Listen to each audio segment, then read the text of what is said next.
Here's how you create the charts for your data from the Gas Laws Lab. Now, I have data here that I've literally just made up. I gave you a blank data table, and if you didn't use it, then you follow the directions in the lab on how to create your own. And you typed in your own numbers here for Boyle's Law and down below for Charles' Law. These numbers that I'm using, don't copy them. I just made them up to look something like what you need to graph. So the way you create a chart is, first of all, you have to highlight what it is you want Google Sheets to actually graph. We're going to start here in cell A2, and we're going to click there, and we're going to drag down across and highlight all this data. This includes the headings on the tops of the columns. Then go to Insert, go down to Chart, and it will try to figure out what kind of data this is. And in this case, it thought it was a line chart, which is actually wrong. It's close, but it's not quite right. In reality, what you need is a scatter plot. So if you click on this chart editor over here and scroll down, you will find further down a scatter chart, and that's what you need. Now, most of the other stuff is wrong. Some of it's right, some of it's wrong. The number of manuals on the bottom of the chart is correct. Every good graph has to have a title. It has to have an x-axis label. It has to have a y-axis label. It has to have what we call tick marks here that are labeled correctly, and it needs to have tick marks here that are labeled correctly. Usually those are right. And this is called a legend over here where it says trial 1 and trial 2. And in this case, this is all good, except there is no y-axis label. So we don't really know what that is, and the title is really badly messed up. So the way you fix that is you click on Customize, and you have a number of pull-down menus here. First of all, chart style. You can change that and make it look however you want it, change colors, change the fonts and all that, that's fine. But what we need to do is we need to, first of all, change the chart title. Now, this menu here pulls down and has several sub areas. We want to change the chart title first, and this is going to be Boyle's Law. First of all, that tells us what the chart is all about. Then we need to change these axis titles. Now, the horizontal axis title is the number of manuals, so that's correct. We'll leave that alone.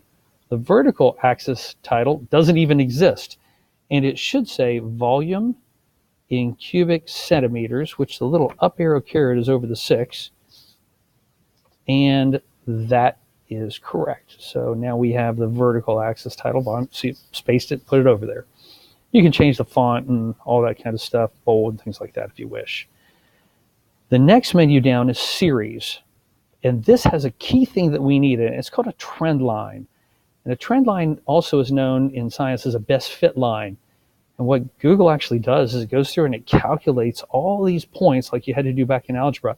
It calculates a line based on all those values and the line that best goes through the middle of all that data. And there they are.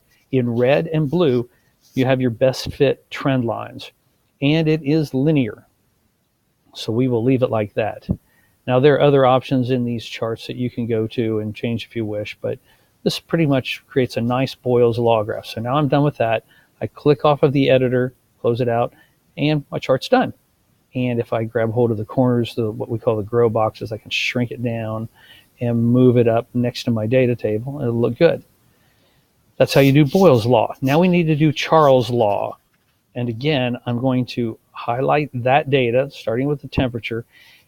But before I do that, I need to do something with this data. So I'm going to highlight these two columns, and I'm actually going to drag them over one spot. I need to move them, so I'm going to cut them, and I'm going to bring them over here and paste them in. Need to move them over a little bit. It doesn't matter how much. So I need to do a column here that's the average volume. And I'm going to put that again in cubic centimeters. And that's my column title, because I can't graph both of those. Neither of those values are actually right. The real volume is actually halfway between these two values. So in my example, 38 and 34, the real value is here at 36. Now I could go through and calculate those all by hand, but here's how you do a formula. If you click on this first cell and you tell it equals, which is your way of telling it, hey, I've got a formula here, AVERAGE. See the average command pop up? I want to average these two values together. So I click on the first one and highlight it, and it automatically fills in the cell address. I close it with parentheses. That's the average of those two columns, 38 and 34. And now if I click on that and drag down to highlight the rest of the column and press Control D, it'll copy that same formula all the way down. You can click on each one and see how it says D18 and E18, D19 and E19. It knows it's going to take these two, add them together, and divide by 2. So there's the average of each of those columns. That's what I want to graph. I need to graph the average. So I'm going to highlight these two columns again, just like I did above. I'm going to insert a chart. And again, now it's even worse here. It wants to do a column chart or a bar graph. And you only use a bar graph when you have things you get by counting. So I'm going to scroll down and see if I can find the scatter plot. There it is. And there's the actual graph of the data. And again, I need to change the heading. So I click on Customize. The chart axis titles, again, not correct for the title. This is Charles's law. So I'm going to click here and change that. H-A-R-L-E-S. Charles's law with 2 S's. There's that. I'm going to change the... Now it looks like the columns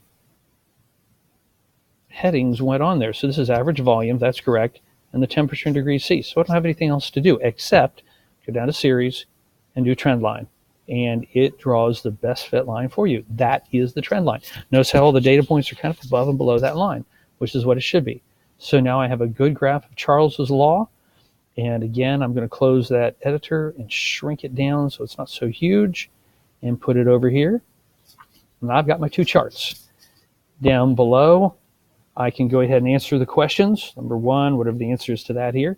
And then I'm going to turn it in. Don't use the share button.